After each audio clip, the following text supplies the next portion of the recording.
Hi there and welcome to Paul Ratman Koi. Breeding my Doitsu Showa part 4. I will show you the highs and the lows this week. It's been an interesting week. So it's Monday the 17th of November. The Doitsu Showa fry are now 17 days old. It's been a very interesting week. Bear with me and I'll take you outside to the fry pond. They're all doing well. It's a beautiful day today. But yeah, I've had some problems this week with this fry pond. I'll spin the camera on shortly. I'll explain in detail the problems I've had and what I'm trying to do to fix it. But please stick around, give me a thumbs up, like and subscribe, helps build the channel. 9th of November. Fry are doing well.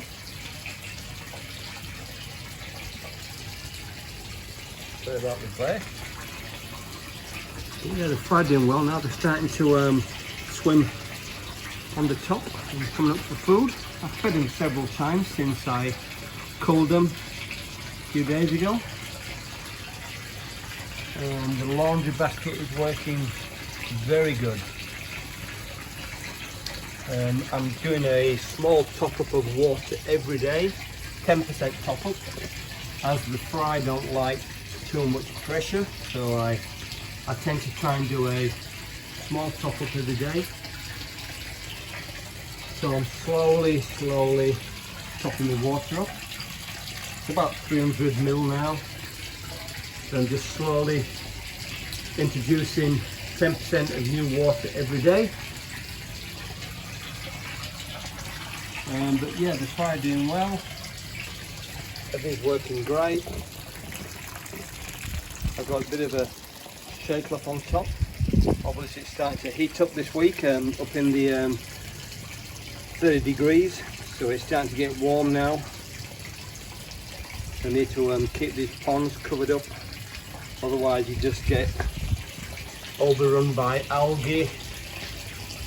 So I've got the UV light on as well, which should hopefully keep the green water at bay. But just an update. Like I said, the fry are doing really good. I'm pretty happy with them. Yeah, they're swimming about. They seem quite happy. This I'll feed the fry. I'll do is just get a small little spoonful of koi fry. Put it in the water. You see them slowly coming up. I just do this all around the pond.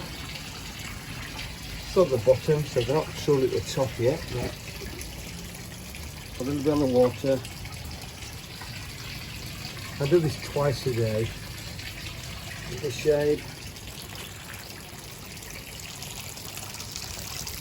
Yeah, still slowly they come to the surface. I just do this all around the pond. Throw this over here.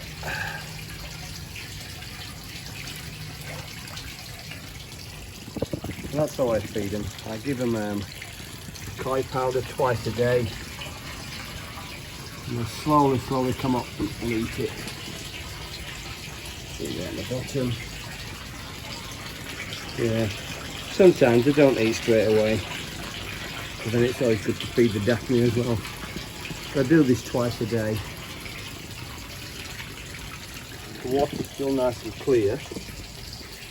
I'll do a pH check shortly and a KH check.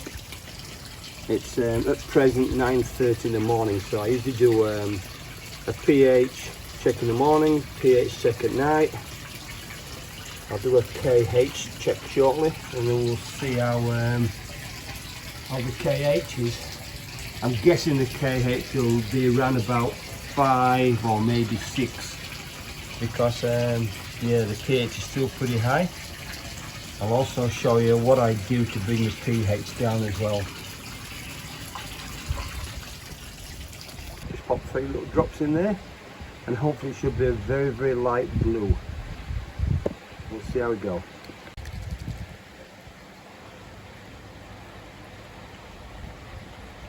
So just 3 drops, and I'll pop the lid on, give it a bit of a shake. So yeah, it's a little, probably just a little bit too blue. And just maybe turn it with the light there, it's just a little bit too blue. So what I'll do is, I'll test it with my meter. I've got a TDS meter as well. I'll check the pH with this as well.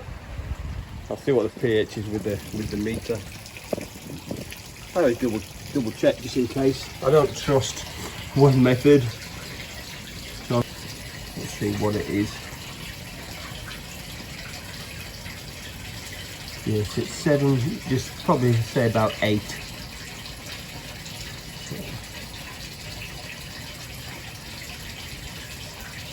So yeah, pH is just over 8, which is a little bit high. So what I'll do, I'll put some pH down in. So with the carbon hardness, I'm thinking it'll probably be about 5 or 6, but I'll just fill up to the line here. I just use the carbon hardness. So basically, just add 1 drop at a time, and you want to go from blue to yellow. So first drop, give it a shake. See how it's turned blue? So it's turned blue. Another drop in there. And just count the drops, that's 2 drops. Still blue. 3 drops. Still blue.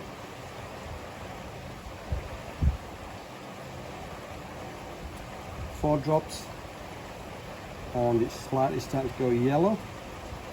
So 1 more drop. 5 drops. So 5 drops, and it's turned yellow now. So it gives you a bit of an indication that the pH is a little bit too high, but it's not too bad. So by testing the KH works as a buffer to stabilize the pH, so you don't get that too much of a fluctuation. You don't want the pH to rise due to hardness of the water, and you don't want it to go lower, below 7.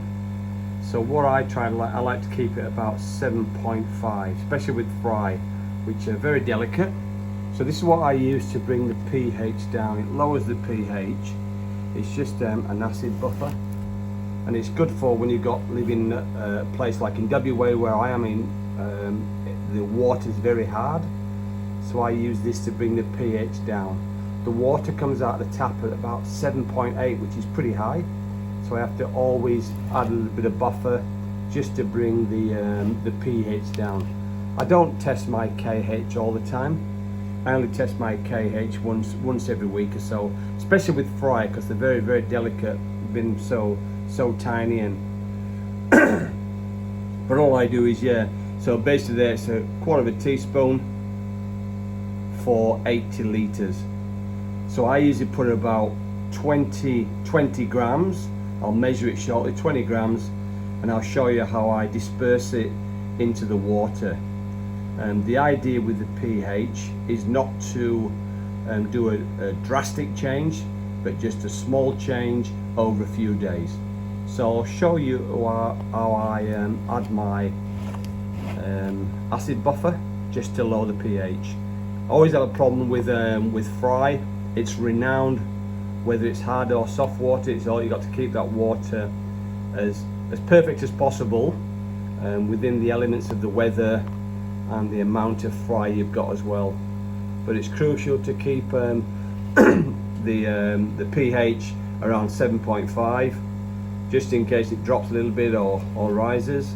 But once it starts getting up towards 8, and the 8 and over, it's starting to get a little bit too high, and it will affect the fry, it will affect the gills, yeah, it'll affect a lot of things. So I try to keep it about yeah, so just pH about 7.5. I'll show you how I do it. I'll just measure out 20 grams. So the cup weighs, well, the container weighs 30, so I'll just measure out 20 grams of this. 40. 125.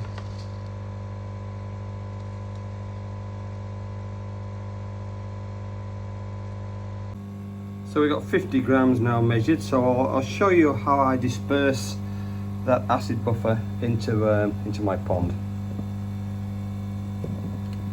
So I just add some water to the pH down now, same place, just get outside in the pond. Give a stir around.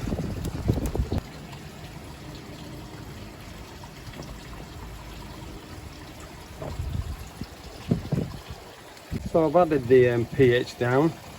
I've mixed it in one of these cups here, add it to that's just a 5 litre container, and all I've got on there is a small tap.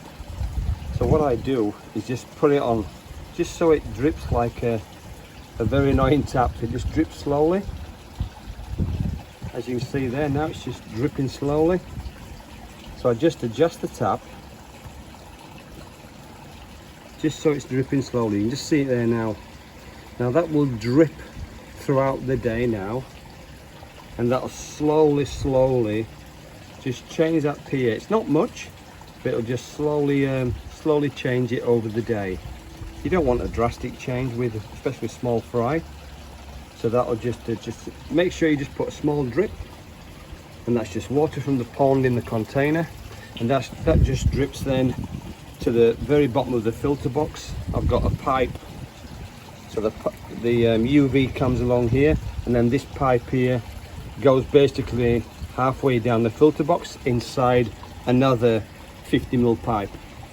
So this just where the water comes in from the main pond, then the solution, the pH down, just drips, and usually this takes probably about 7 or 8 hours just to disperse throughout the pond. So you can slow it down to small drip, so you just get a small drip, and that way then it doesn't dramatically change that pH. Just adjust it a little bit more. That's how you want it, like that. Just so it's like an annoying dripping bath tap or a shower tap. And just do that over a course of a day, and then I'll check it again then tomorrow morning. In the meantime, I'll also do a slow dripping with the pond as well. Just do a slow dripping now. You can see the drip there. Slow drip, because it's inside the tank where the inlet comes in from the pond. Just do a small drip, and that's obviously run through the carbon filters. So I'll leave that on now for probably half a day, just to do a slow water feeding. And then all I do then is I just want to raise that pond every day by about 50mm, 100mm. Just raise it every day, and I find it just stabilises that pH, brings that pH down a little bit. So that's all I'll do now. I'll go and have a coffee now and get back to you. Even though I do run the water through the carbon filters into the pond, I do a top up, I'll also add some of this pond prime as well. It removes the chloramine and chloramines and the ammonia as well. So I usually put a little bit more than you should do, but it doesn't matter. Just it'll keep that ammonia down as well. So I put about 20 ml. Just squirt into the pond where the water's entering the pond. Yeah, it's good just in case the bits of chlorine still getting through the carbon filters. So I always put a little bit of this in as well, especially with the koi fry, especially for the first month. I like to make sure that everything's tip top for the first month. After that, I don't check half as much, because then they're pretty stable, the koi fry. A quick check on my Daphnia. So this is where I cultivate all my Daphnia in here, so it's still going strong. Yeah, so this is where I keep it all year round in here. You can see there lots of tiny Daphnia swimming around. which is good. So all I do is once every couple of days I'll just take a scoop from here and then pop it into the outside tubs. So this way then I have a good supply of Daphnia for a couple of months until the fly eat it all, and then just have containers with all the Daphnia in here. The best time with Daphnia is come out at night time with a torch. They're attracted to the light, but you can see it. You can probably see it down there, excuse the glare. You can probably see all the Daphnia down there, the tiny Daphnia. See all the little tiny little babies, which are great for yeah, which means the female is still laying, still producing the live Daphnia, which is good. So obviously the water quality is pretty good for the Daphnia, so it just keeps reproducing. I put a couple of scoopfuls every day in the fry pond. So every day I'll put a couple of scoopfuls in there. But you can't really see them in there because the water's so clear until night time. And then they're attracted to the torchlight with the heat. Yeah, it's always good to have a good supply of Daphnia, but it will die off shortly, usually around the end of November when the weather's really warm. So I'm just doing a water top up now from a 200 litre tank. I just stick a pump in there and then straight into top of the filter. I've done this twice today, so I've replaced 400 litres of water today. Got to keep that water as best you can. The pH is still a little bit high. I would like it a little bit lower, but the fry are going okay.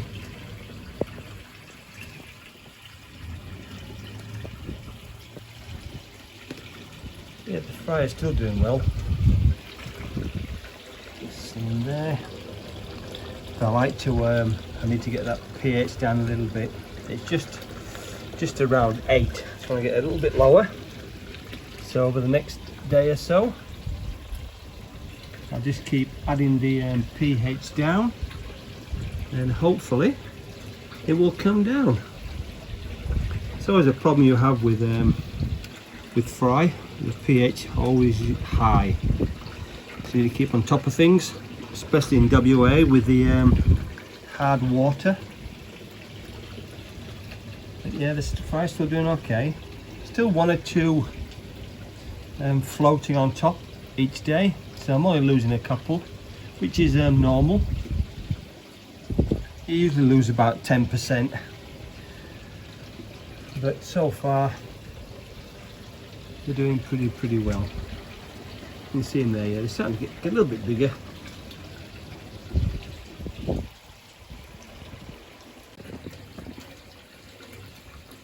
I've just mixed a bit of pond water with fly powder. Just try and get them come to the surface more.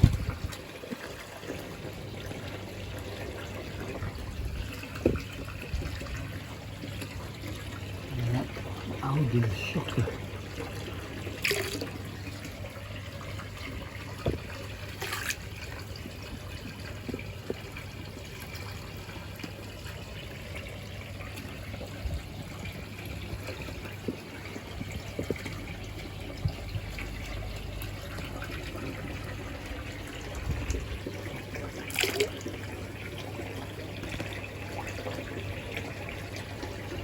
They're slowly coming to the surface.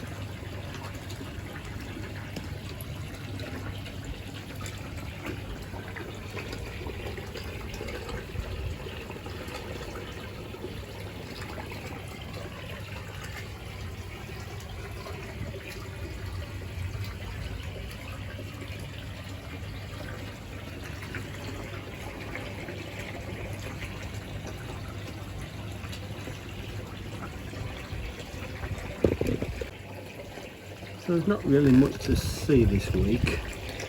I have been struggling with the pH and also with the algae as well, the string algae. It's getting a bit bad. but they're still eating, which is good. Still growing, but just a problem with the algae. You can see it there on the sides. You can see the algae there.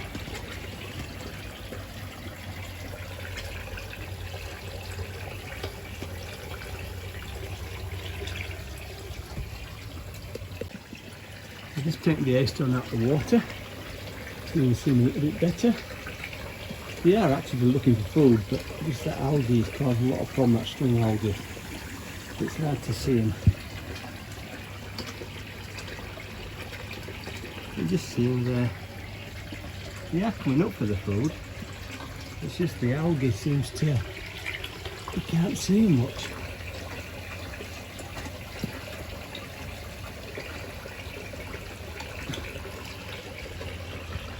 I'll come out tonight when it's a little bit darker and shine the torch. That's when they usually come to the surface. So the fry now are 15 days old. Still having a lot of problems with the pH, and also the string algae. It's driving me mad. I did come out this morning, there's probably about 10 or 15 dead fries floating on the top, which is not a good sign. I think what it is, I think it's the actual string algae is just starving the nutrients of the water.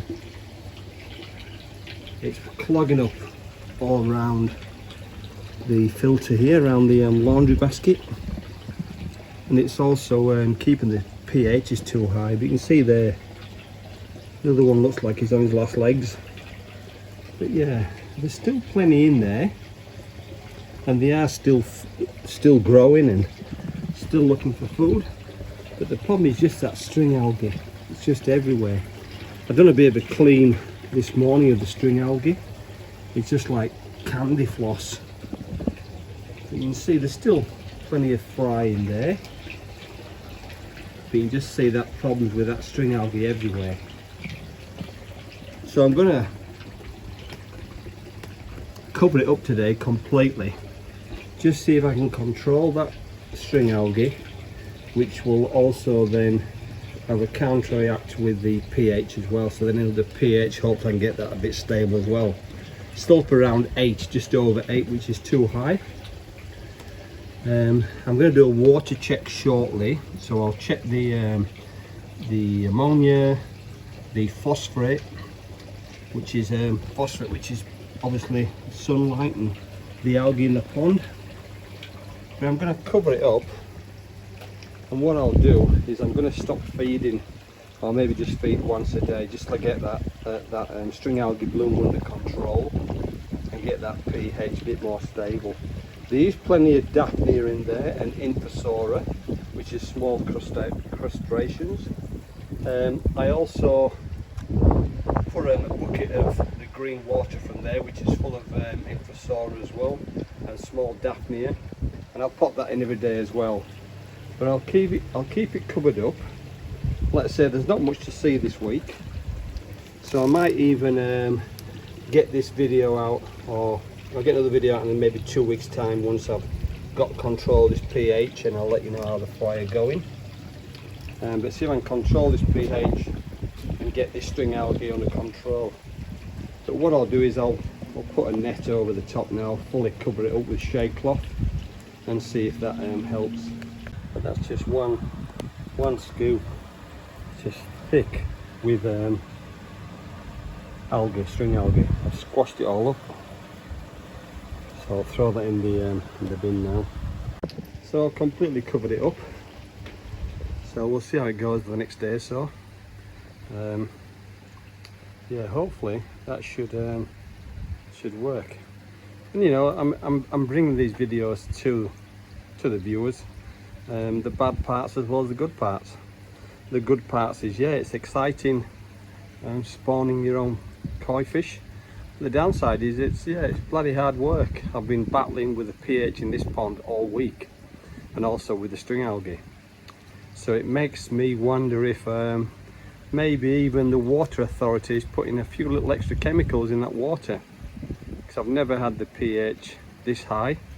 So I'll do some water testing. So I've got some water here from the pond. Just use a syringe. So the first test I'll do is pH. So it'll be high pH range. So up to the line, and you want, give it a bit of a shake, five drops of the high pH. And these are all API test kits, so 5 drops. 1, 2, 3, 4, 5. Give it a bit of a shake. As you can see, that's pretty high. So that's the chart, that's the pH, that's pretty high. Got about 8.4, between 8.4 and 8.8, which is really, really high. So we'll leave that for a few minutes. So that's the pH. Next we'll do the phosphate. Same again. Up to the line. And with the phosphate, it's bottle one, and it's 6 drops.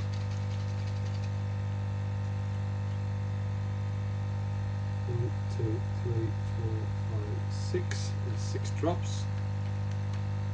Bit of a shake, and then bottle 2.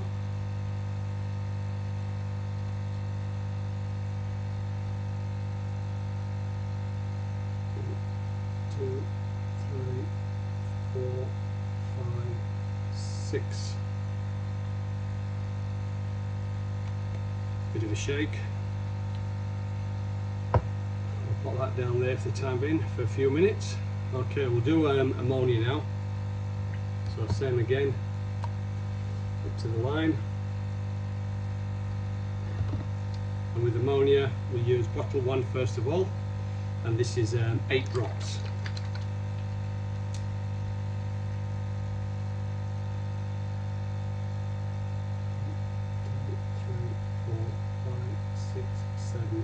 8 drops. Bit of a shake, and then bottle 2, 8 drops as well. Give this bit of a shake as well.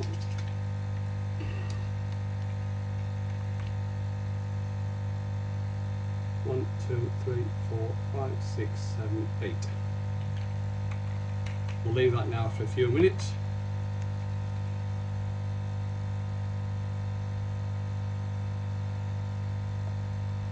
Okay, just leave that there. Next one we'll just test is the nitrite. Same again.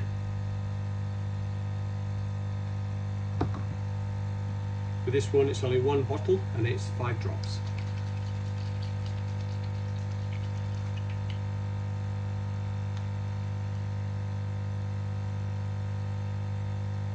One, 2, 3, 4, 5. Give that a shake. Put that down there. Okay, the last one. While I'm here, I might as well do nitrate. See what that's like. So to the line again. And this one is bottle 1, 10 drops. 1, 2, 3, 4, 5, 6, 7, 8, 9, 10.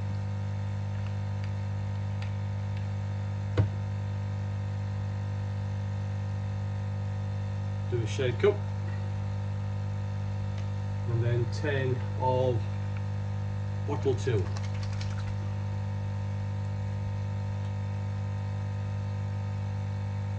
2, 3, 4, 5, 6, 7, 8, 9, 10.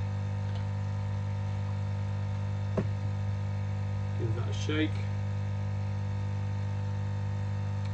Right, we'll leave all those for a few minutes now and I'll get back to you.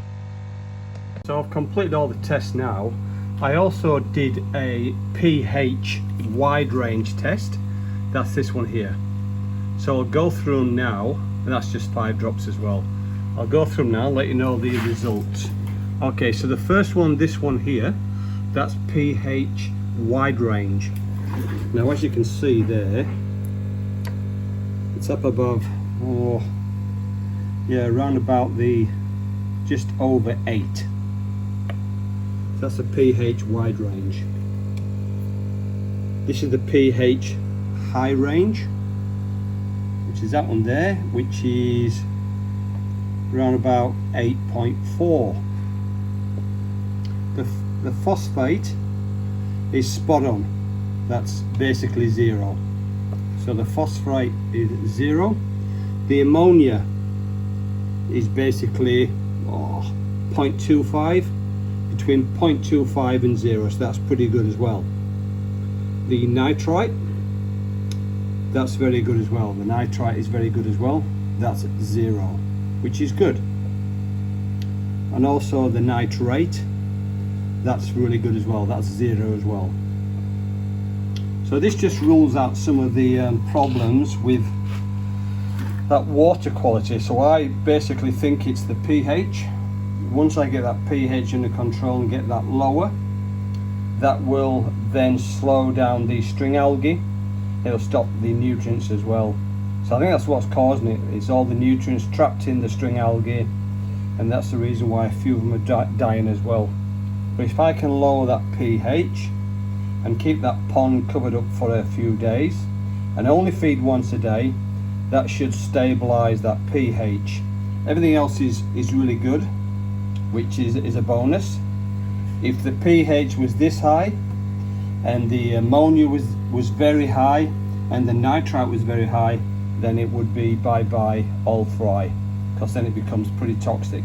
But whilst the others are really low, I can afford to have a little bit high with the pH. I just need to get control of that before it takes over and kills the lot. Just a short video on how I test my water, and just to eliminate problems, I'll let you know how I go. Thanks for watching, and I'll get part 5 out in 2 weeks time. So the Doitsu Showa part 5 will be in 2 weeks time, and I'll show you the progress, what I did and how they are going, and that pH problem and the string algae. Bye from Australia. Have a beautiful day. Catch you on the next one.